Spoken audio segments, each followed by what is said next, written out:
नमस्कार, व्योम टीवी के इस राजनीतिक विश्लेषण में एक बार फिर से मैं उमेश शर्मा आपका कर्मजोशी के साथ करता हूं। कमजोर कौन? कमजोरी होने के पीछे का कारक कौन? कमजोर कौन बन रहा है या कमजोर कौन दिखाने की कोशिश कर रहा है?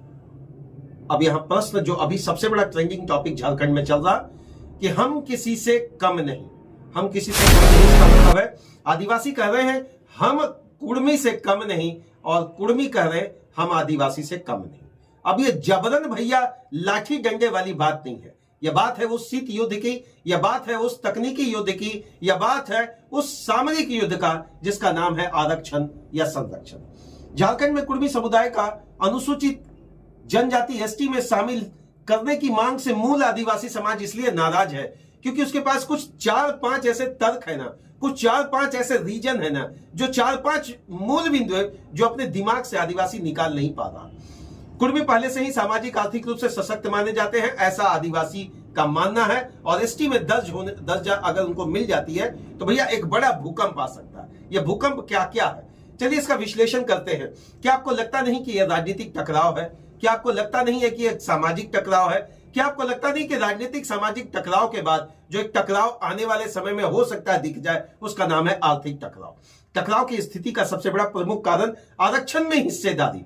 आदिवासी संगठन अपने पूरे राजनीतिक परिशिष्ट को जिस तरीके से आदिवासियों के बीच में रख रहे, वो स्पष्ट रख रहे कुर्मी समुदाय के एसटी में शामिल होने से पहले का जो वास्तविक सीट है वो जो उनके हाथ में है, अगर वो एसटी में शामिल हो जाते हैं भैया अब उनके हाथ से ये निकलकर सीधा आदिवासी वाले क्षेत्र में आकर पहुंचेंगे वो। और जब आदिवासी वाले क्षेत्र में पहुंचेंगे तो श्रीमान ये आदिवासी का जो आरक्षित सीट है वो उनके हाथ में चला जाएगा। कहने का मतलब यह है कि आज जो हक आदिवासी के पास है, आज जो भूमि का हक आदिवासी के पास है, आज जो नियम नियमावली का हक आदिवासी के पास है, इसी भूमि आदिवासी वन पट्टा के नियम के माध्यम से भैया उनको एक विशेष आरक्षण प्राप्त है। इस विशेष आरक्षण में एक बड़ी संख्या के जब लोग आकर जुटेंगे तो उनको यह डर सता रहा है कि आरक्षण में हिस्सेदारी से उनका बहुत बड़ा हो सकता है सामरिक नुकसान। दूसरा जो सबसे बड़ा मुद्दा सशक्त जाति का डर। कुर्मी एक सशक्त जाति है, आर्थिक रूप से, सामाजिक रूप से, राजनीतिक रूप से। ये तीन चीजें जो होती है ना किसी भी चीज के मांग को दर्शाने के लिए। इससे पहले वाले वीडियो में आपने देखा है कि हालांकि क्या कुर्मी किन फैक्टर से मजबूत दिख रहे हैं, कुर्मी किन फैक्टर से कहीं एसटी के मांग में कमजोर दिख रहे हैं। इन दोनों चीजों का विश्लेषण हमने आपके पास रखा है। लेकिन अभी जो एक बहुत बड़ा डर है या अलगाव का ही होगा या विलगाव का ही होगा। तो आदिवासी समाज कुर्मी का एक सबल आर्थिक, शैक्षणिक और राजनीतिक रूप से मजबूत समूह माना जा रहा है, इसलिए तो आदिवासी उसको सीधा तौर पर बाहरी कह रहे हैं। दूसरा कह सकते हैं शोषणकारी, या आदिवासी के शब्द में दीकू शब्द जो बाहरी का वो संकेत देते हैं श्रीमान। तो ये सशक्त बल जो है ना, ये सशक्तिकरण जो है ना, ये शक्ति प्रदर्शन जो है ना, ये आदिवासियों को भारी पड़ रहा है। इसलिए उनके दिमाग से यह बात निकल नहीं रहा कि इस सशक्त जाति को, इतनी बड़ी संख्या को अगर हम अपने घर में जगह देते हैं तो शायद हम अपने घर में ही आने वाले समय में नहीं बैठ पाएंगे। तीसरा जो सबसे बड़ा मुद्दा है अस्मिता का मुद्दा। आदिवासी समाज का कहना है कि उनकी संस्कृति परंपरा 5वीं अनुसूची के तहत प्राप्त विशेष अधिकार खतरे में पड़ जाएगी। उनका कहना है एक तरफ पूरी तरह से कुर्मी अपने आप को एसटी में मान रहे हैं, वो गैर संवैधानिक चीज या संवैधानिक के बीचों में बस जो लड़ाई लड़ रहे हैं, लेकिन वो भी कह रहे हैं कि मैं सरना का पूजक हूं।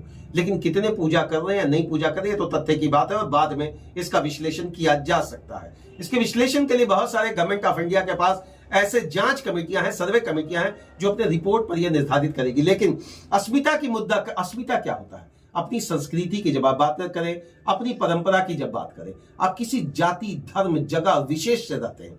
हर व्यक्ति का अपना एक विशेष परंपरा होता है, उसकी अपनी संस्कृति होती है, उसका अपना खान पान होता है। और यह आदिवासी मानने को कतई तैयार नहीं है कि हमारे खान पान, हमारी संस्कृति और हमारी परंपरा से कुर्मी का कभी मेल खाता है। इसलिए बहुत सारे मंचों पर अनर्गल बयानबाजी भी की गई कि कह रहे हैं कि क्या हमारे साथ आप शादी करेंगे, हमारे समुदाय में आप शादी करेंगे, क्या हमारे समुदाय में अपने बेटियों की शादी करेंगे। श्रीमान देखिए, ये अनर्गल बयानबाजी मुझे लगता है ये जब तर्क वाली बात आ जाएगी तब माना जाएगा, क्योंकि आदिवासी में भी बहुत सारे ऐसे जाति हैं, हो हैं, मुंडा हैं, उरांव हैं, बिरहोर हैं, बहुत सारी ऐसी जातियों का विश्लेषण इसमें भी किया गया है। तो यहां पर जो मुझे लगता है अस्मिता शब्द को आप रखें, इस बात को मैं मानूंगा भी और एक पत्रकार के रूप में भी मैं इसका जब विश्लेषण कर रहा हूं तो मुझे लग रहा अस्मिता और परंपरा अगर दोनों में थोड़ा सा भी कंट्राडिक्शन या क्रिएट या डिस्प्यूटेड फॉर्मेट में जाकर रुकेगा तो आदिवासी बिखरे हुए दिखेंगे। चौथा जो बहुत बड़ा मैटर आप मान सकते हैं आदिवासियों के बिखरे होने का, आदिवासियों के मन में टकराव की स्थिति उत्पन्न होने का ऐतिहासिक पृष्ठभूमि मैंने वो बोलते हैं ना कि हमारे पुराने बाप दादा कहाँ थे, उनके वंशज कहाँ थे, तो अंग्रेजों के तथ्य को बड़ा मजबूत ढंग से मानने का प्रयास कर रहे हैं। कुर्मी जाति को अंग्रेजों के समय आदिवासी सूची में रखा गया था, लेकिन आजादी के बाद इन्हें हटा दिया गया। अब यह बात कुर्मी मानने को तैयार है लेकिन आदिवासी मानने को तैयार नहीं कि पहले आप आदिवासी थे और आपको हटाकर आजादी के बाद आपको एसटी का दर्जा से निकाल दिया गया। इसका तथ्य हवाला बहुत सारी चीजें, आपका ट्राई रिपोर्ट, आपका आरजीआई रिपोर्ट, बहुत सारी ऐसी चीजें हैं, या जयपाल मुंडा सिंह का रिपोर्ट को सबमिट करके रखा जाए या अर्जुन मुंडा जी की बात को लाकर रखा जाए तो ऐतिहासिक पृष्ठभूमि हमेशा डिस्प्यूटेड ही रहा। क्या आजादी मिलने के बाद से ऐसा आया, कौन सा कानून आया, ऐसा कौन सा तथ्य रखा गया जिसके कारण इन्हें हटा दिया गया?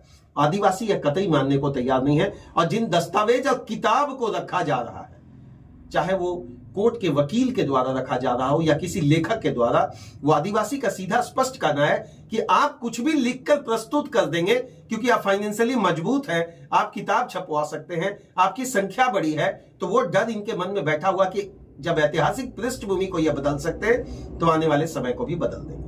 और जो पांचवा, जिस पर जन जंगल जमीन की बात कही जाती है, जिसमें बोला जाता है कि मेरा अपना पूर्ण अधिकार है, जिसका नाम है वन, जिसका नाम है जंगल, जिसका नाम है आदिवासी क्षेत्र के अंतर्गत पड़ने वाला वह क्षेत्र जहां पर आदिवासी जीता है, खाता है, पढ़ता है, बढ़ता है, गढ़ता है, वो भूमि और संसाधन।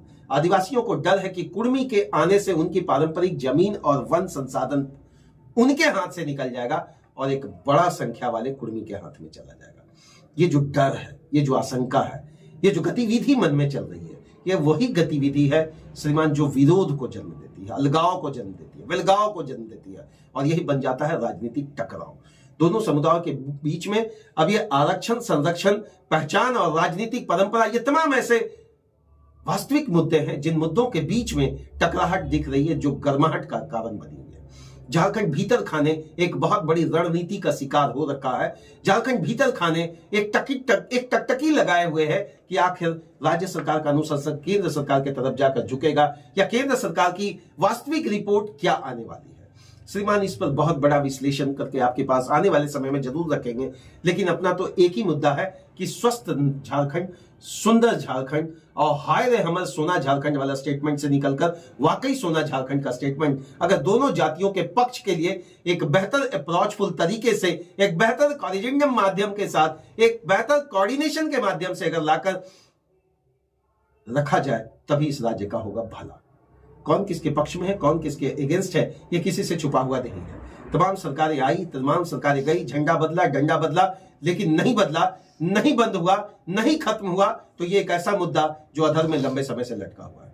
आने वाले समय में किन पहलुओं के साथ और भी विश्लेषणात्मक तरीके से आपके पास रखेंगे कि आदिवासी आखिर बिफरेंगे या आदिवासी अगर उनको एसटी मानेंगे तो उसके पीछे का मेन संशोधित मुद्दा क्या हो सकता है। बहुत बहुत धन्यवाद। झारखंडी जोहार, स्वस्थ रहे और मस्त रहे।